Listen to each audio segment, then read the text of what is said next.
Hey everyone, welcome back to another episode of the Outdoor Adventures podcast on Brownfield. I'm Brent Barnett. This week's program is brought to you by Beck's Hybrids. At Beck's, we are and will remain farmers at heart.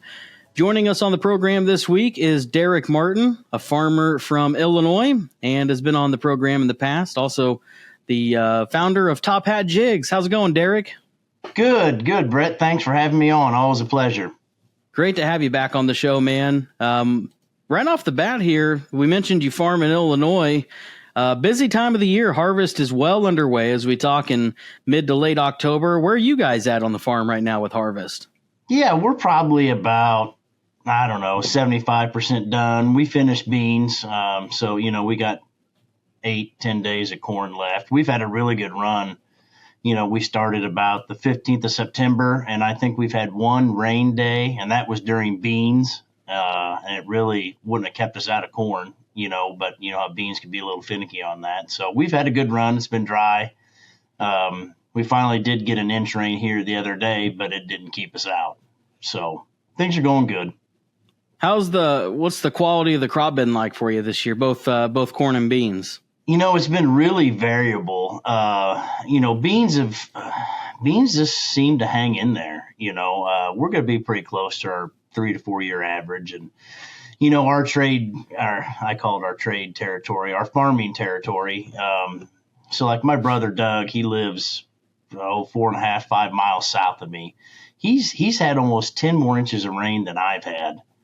At my house, and then I live just south of Mount Pulaski, and I've probably had 5 or 6 more inches of rain than just north of Mount Pulaski. So we've had a lot of variability in rain. I mean, that all had the heat, but the rain has definitely made a difference in the corn, and where we've had those rains on the corn, our corn's exceptional. It's it's right on a 5-year average or better. But some of that corn that was in the drier areas, it can be 20% off of last year, real easy. And that's what we're hearing from the elevator managers and our fellow neighbors and everything else is just a lot of variability.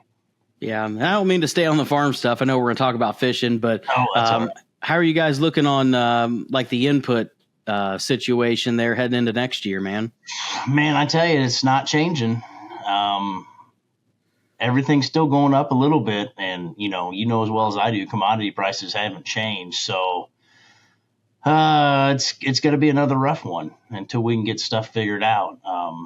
But we'll do what we got to do to survive and move forward. But yeah, there's not a drastic decrease in prices. I'll put it that way. Yeah. Well, Derek's here. We're going to talk some fishing, and I think I was thinking here the other day, we've had so many deer hunting segments back to back the last several weeks, which, makes sense. We're getting really close to the rut time now. And I know that once the rut really kicks in, that we'll be primarily doing deer hunting episodes. But I thought, let's mix things up this week, have you back on, and talk about fishing. Because I think maybe some people think, spring's long gone, the summer's over. Maybe the fishing poles stay in the garage for a while. But I don't know about you. In my experience in the past, this is a really good time to be out there. Just as I had mentioned to you before we got on air, fall's probably my favorite time to fish. You and I have talked before, everybody thinks spring, especially crappie, man, that's the time to get out there. That's the time you want to catch them. But, with all this technology we have and forward facing sonar and everything else, we've learned we can catch crappie 365 days a year. Now there are times that are tougher than the other, the dead of winter, the dead of summer, August, it can be tough, but fall can be just as good as spring, if not better. What are some of the, areas you try to target this time of the year? Is that any different from other times of the calendar during the spring and summer? Oh, yeah. Absolutely. During spring and the spawn season, they move shallow and they're up on their banks. They're making their beds and things like that. And then in the summer, they move out to deeper water. They'll school up. They'll hang out on brush or, off old creek channels or river bends. And then in the fall, and the fish get real skinny in the summer too. They've spawned, it's hot. They don't do a whole lot. Fall, that temperature comes down. They get a little more excited. They start to move in shallower and they start to put on their weight. And that's what's fun too. The fish start to get a little bigger here come fall, and they get aggressive again because they know winter's coming. So they kind of get into that feeding frenzy, and like I said, they'll move shallow again, and that's a fun time to fish. Yeah, let's talk more about crappie specifically. What are you using for bait this time of the year? Are you using live bait or using plastics? Yeah, of course I own a plastic bait company. Yep. But there's times for live bait and artificial bait. But when I get back into the fall, it's when I start to upsize a little bit. Tophat Jigs, for example, has got a 2-inch guppy gobbler, an 1.5-inch guppy gobbler, and then for that dead of the winter bite or that dead of the summer bite, we've got that small fry, that real tiny bait. Because they're not real hungry, they're not real energetic. But like I said earlier, when that fall weather, when that temperature starts to drop, they start to get aggressive. So I go back to that 2-inch bait, the 2-inch guppy gobbler. I go to the bigger bait. And they'll attack it. They're real aggressive and have great success with it. Here where I'm at in South Central Iowa, I'm really close to Lake Red Rock, and I know you and I have had conversations in the past about spillway fishing. There's a spillway behind the Red Rock Dam, man. I drove by here recently across the dam, and I looked back behind, and man, it was packed with people. And I've been seeing posts online of folks in that area that are really catching some big ones, even like some giant flatheads. Do you ever do any like catfishing this time of the year? We do some catfishing. My catfishing excursions usually involve, going to the local creek or the local river and using, cut bait or live worms. We don't do much on the lake, but I do know I've been seeing a lot of pictures on our local lakes. The flatheads and the channel catfish have actually been on fire the last few weeks. So, man, it was a fun year. Me and my kids, and we went out and did a lot of catfishing this summer, and we caught some pretty nice ones. Some in a local farm pond that we had permission to go in. That was really nice. And then also at the lake nearby, we hooked into a really big channel cat one day. And it was just must have been just the luck of casting in the right spot, because we threw it out just using a night crawler, a worm, and as soon as that hook and the weight hit the water, the pole just doubled over. So it must have just landed right in front of his mouth. So like as I'm reeling it in, I'm thinking, man, this is pulling really hard. And then I got to look at him, several feet out, and I thought, my gosh, maybe I, hooked him in the back or something. Nope. It was right in there in the mouth. He swallowed that thing, and it must have just landed right in front of his face. Yeah, that's awesome. I know we were fishing, my boys, Dean and Reed and I, we were with one of my pro staff guys on Lake Springfield, and we were white bass fishing this summer, and we were jigging for them with a blade bait, and it was just crazy. They were on fire. But Lake Springfield's also got a bunch of big blue cats, and I'm talking like 50-pound blue cats. And when those white bass would bust or school up, those blue cats were almost like whales. They were like porpoising and engulfing those white bass. So it was fun to see that. And we didn't catch any blue cats that day, but there was a lot of people on the lake in that time frame this summer that were targeting those blue cats, and they were catching some 20 to 50-pound blue cats. So it's always fun when you get a big fish like that on.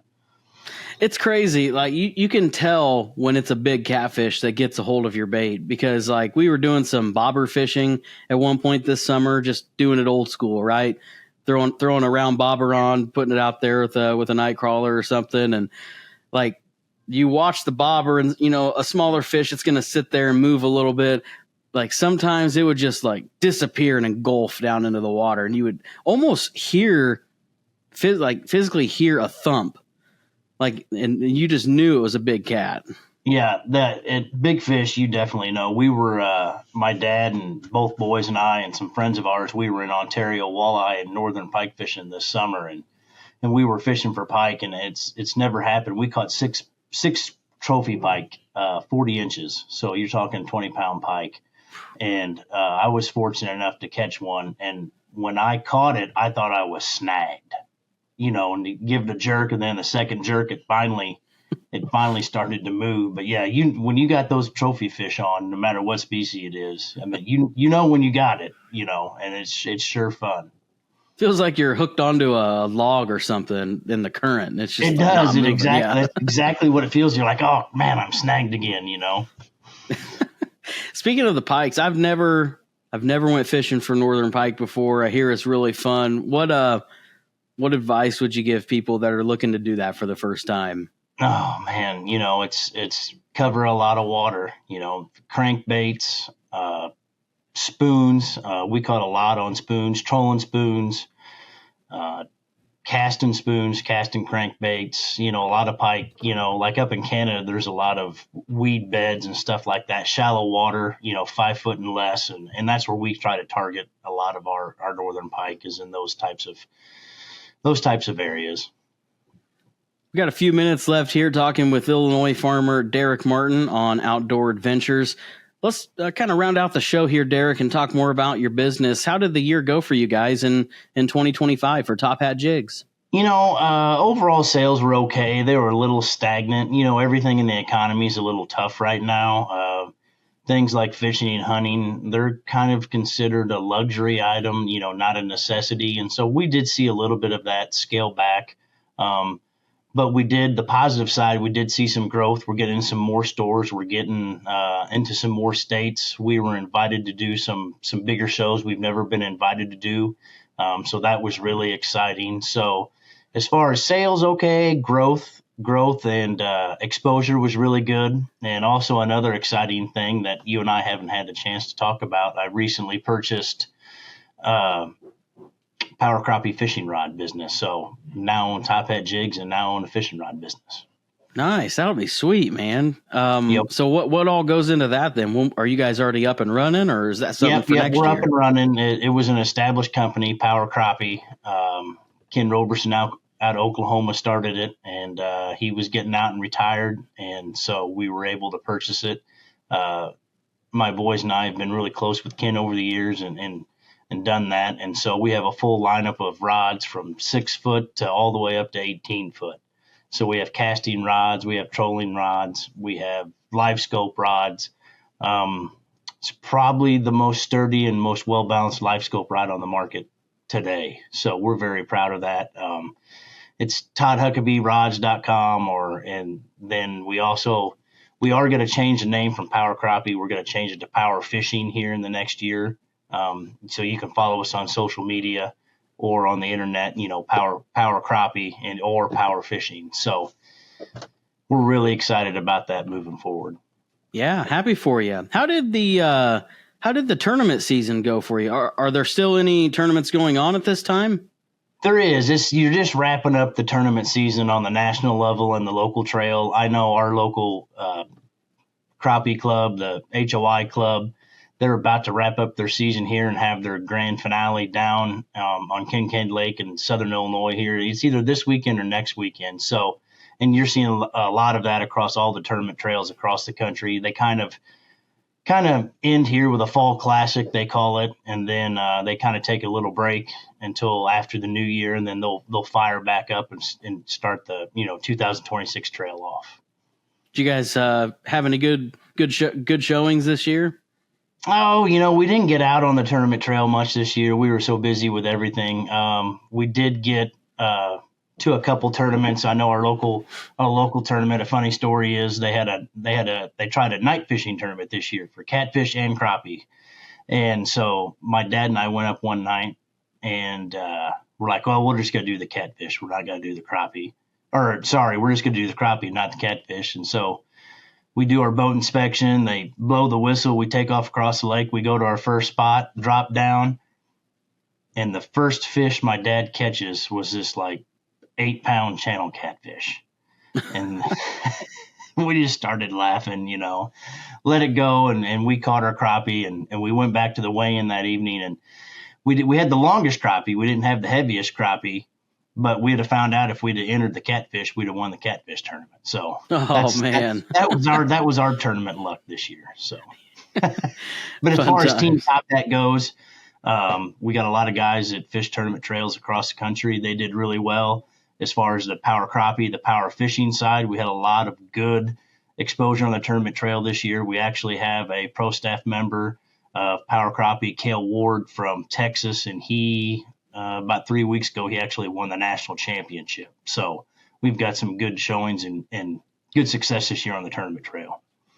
Well, man, good luck to you the rest of this fall here as you get out and do some more crappie fishing. I might try to get out a few more times as well. Although it's getting to that time where my focus is so dialed in on deer hunting, because the rut's coming up soon. But it is that time might of get out year. a couple more times. The rut will be here quick. I know today was actually the first day where I actually kept a sweatshirt on all day.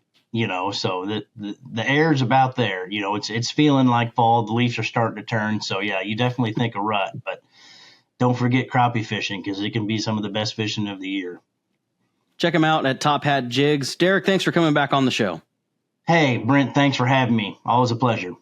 Again, Illinois farmer Derek Martin, and today's show has been brought to you by Beck's Hybrids. At Beck's, we are and will remain farmers at heart. Thanks for watching us here on Outdoor Adventures. Get outdoors and have a great weekend.